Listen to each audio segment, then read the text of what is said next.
Good day. My name is Sean Carson. I'm an investment realtor with eXp Realty. And we're here today to talk about single family home redevelopment.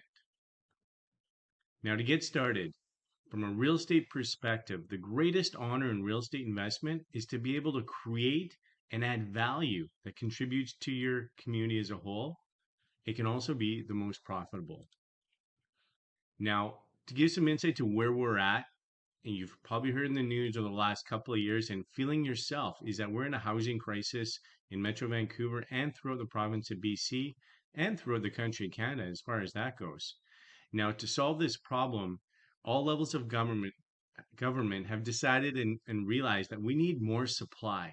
And one element to solve that crisis is that the government of BC has created a plan to serve the missing middle. Now, you may have heard of this term in the news over the last couple of years, and what that is that it allows density within single family neighborhoods.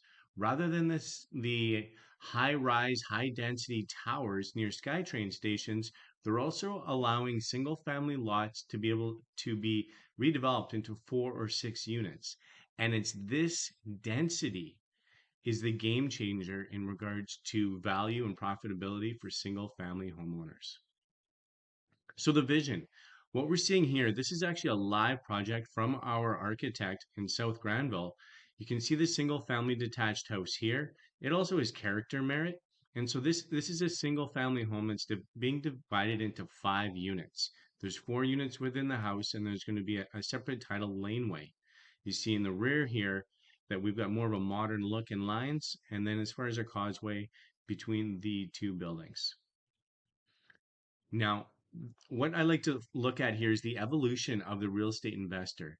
Now, investors I work with in smaller portfolios, and as they build them gradually, you'll purchase a condo or two, you evolve into single detached houses, and then from there, we bring together all of those assets and move into multifamily, sixplex, 12plex, 24 units. And then at that point, the investor has accrued so much equity that then development is an option.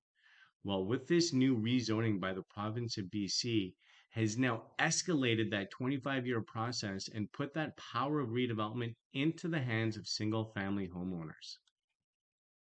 So the mission of what we're doing here today and for myself is to build a team to include all the stakeholders that can benefit from this new density allocation for single family lots. This includes you, property owners, local builders and small developers, lawyers, specific lawyers for strata and for subdivision, architects, again, in this smaller of size development, commercial lenders, and realtors. So the plan ultimately is to build 46 units on your single family lot. From there, we can sell the excess units to pay for that redevelopment while you're able to hold assets for the future.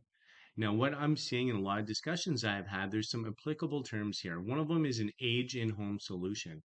So for retirees who are getting near to the point where I don't want to be walking stairs anymore, we really saw and thought that baby boomers, as that retirement time came, that they would sell off that single family home and then move into either retirement center or into a condo.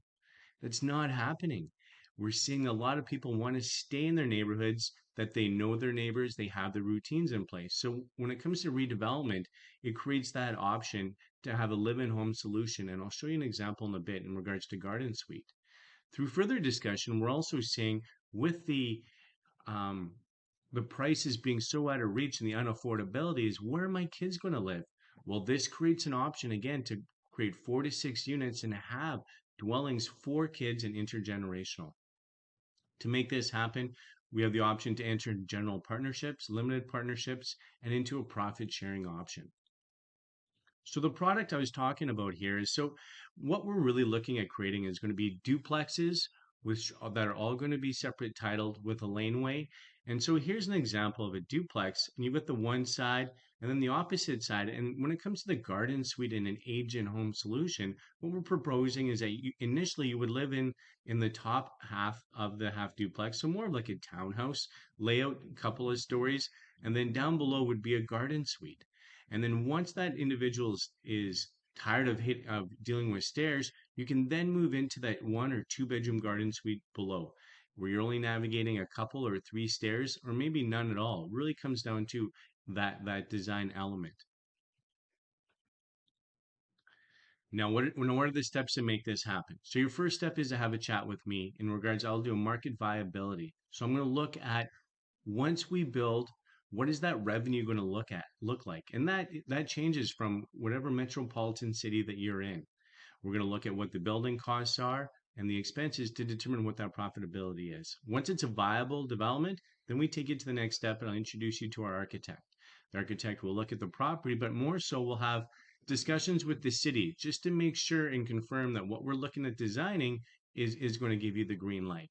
They'll also take a step called massing as far as what the buildings are going to look like, and when they're subdivided into 3, 4, 5, or 6 units. From there, we're going to have you meet with the builder. So at this point, you're going to be able to, this could end up being a general partnership. So is this going to be a relationship that you can work with? Is the communication great? What is the background of the builder? So you're able to learn about each other before you go into business, and you can ask questions as far as timeline and really all the steps that come with building. From then, we'll go to we want to put together a financing plan. And at that point, we can determine where your equity level is. Do you want to take on the debt for this, or do you want to have the builder take on the debt where it's a joint venture and each are putting into the deal of what each have? You've got the land and the builder has the building capacity. From then, if we're moving forward, it'd be the plan and design with the architect, in which we'll look at the design. We're going to determine what assets you want to keep, or if this is a total cash out, rather than selling a single family home, we redevelop, sell all the units for as much profit as possible. From there, we're going to meet with an interior designer. Absolutely. Any of the units that we're going to sell, whether it's 2, 3, 4, or all of them, it's going to be a competitive marketplace. And when we look at the numbers as far as the debt, the carrying cost of each month that we don't sell is going to cost all parties involved. So we want to be better and more competitive than the rest. Also, if you're living in the home, let's make this as great as we can. Pre-construction approvals, and then a building permit's given. So at that point, you're going to need to move from the home if you don't live there, if you live there already. You can expect at least 1 year. From there, you can move into a furnished rental condo. Keep some of your furniture, put it in storage. It's also an opportunity to declutter and get rid of any of the stuff that's been sitting around and not being used. From there, we'll do a pre-sales marketing. So we're going to be building that database for sales. If we can close pre-sales, fantastic, so that they're ready to go once the occupancy permit is given to close on those deals. So once the occupancy permit is issued, we're going to close those pre-sales. If you're staying in the unit, you're able to move in. And then that's going to begin our post-occupancy marketing and sales strategy. So this is going to be more focused on open houses, certainly integration with MLS, doing realtor tours, and really pushing to get those sales done as soon as possible. From there, we have the final closing of all the properties for sale. And then we have a great celebration dinner with all the stakeholders who were able to make this happen.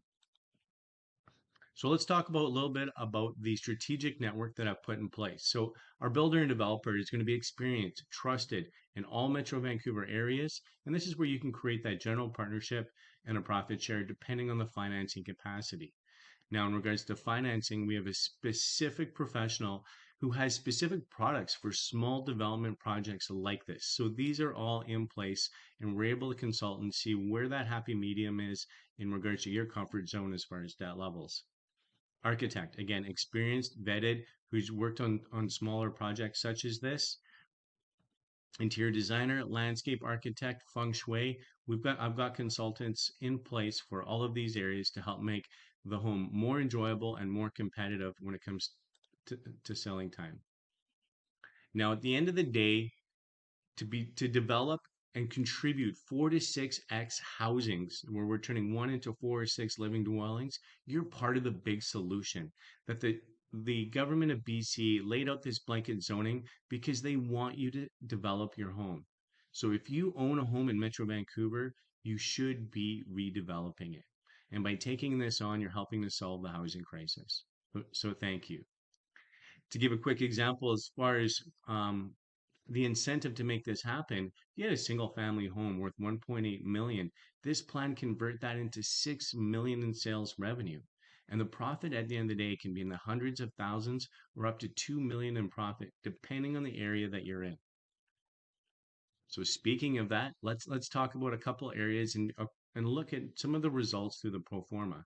So Central Coquitlam right now, and these are stats that are very recent, a lot size of 7,700 square feet that had a home value currently of 1.65 million. Once it's built out and developed, you're able to create and sell for 2.42 million, which is going to be a profit share of 770,000. So to go through this process, it allows that cash out for that single family homeowner, very significant gains. Richmond, the numbers are amazing in Richmond. A lot size of 8,866 square feet is worth just under 2 million right now. By developing that, we create a total revenue of almost $9 million, less all your building costs and expenses.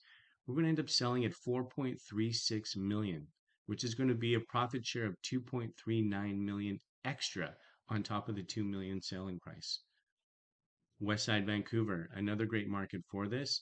And the reason it's so strong is because of our ultimate selling price per square foot in such a prestigious area of Metro Vancouver. So as an example, a lot size of 8,000 square feet would be worth approximately $4 million right now. Once we build out, sell at 10 million, over 10 million in gross revenue, less all the expenses, now your total is 6.26 million instead of selling at 4, which would be a profit of 2.26 million. So pretty incredible profitability that's there when it comes to redevelopment. Now timing. Where are we right now? So currently, municipal permit volumes are at their lowest in the last 2 years. As we've seen, interest rates have risen, and all developers and builders have really pulled back. Your trades are available, and your architects. Now, in the near future, the province has given all municipalities until June to have this rezoning in place. There's a lot of people waiting and watching to be able to activate this. Also, with an interest rate reduction, which is what we're expecting, is going to drive massive demand in all real estate segments, building, and then from that, that's going to push permitting times and a lot of pressure on those trades and builders. And soon we're going to get back to wait lists. So as much as you may be excited about this plan, really depending on the timeline to be able to secure that builder, the trades, and then as far as permitting process. Now, the big pushback from the cities in regards to this new redevelopment are their infrastructure concerns. Is that these single family blocks were built with the intention of what's there right now. So let's just say in a 2-block span, there's 25 houses for 4 people. So the sewer and the water lines were all designed for the 100 people. Well, once we start putting 4 and 6 plexes on this block, we start increasing that to 110, 116, 130 people. And at some point, the city is going to say no more, enough, that they're pushing the infrastructure beyond where their comfort zone is. And so ultimately, it's going to be a first come, first serve to make this happen until the infrastructure on those streets are redone. And it's going to take a long time to redo the infrastructure for all the streets in all of these cities. Okay, so what are our next steps to make this happen? Conversation with me. Let's get you the information of your property. Let's determine its viability as far as development. We put you in touch with the architect, meet with a financial lender to see where your capacity is as far as debt and be able to create and make this happen. Meet with the builder, and we can talk about profit sharing and as far as a general partnership. All these are professionals ready to help BC housing crisis. And this is me. This is how you can find me. Yeah, I look forward to making this happen. Hope you have a great day.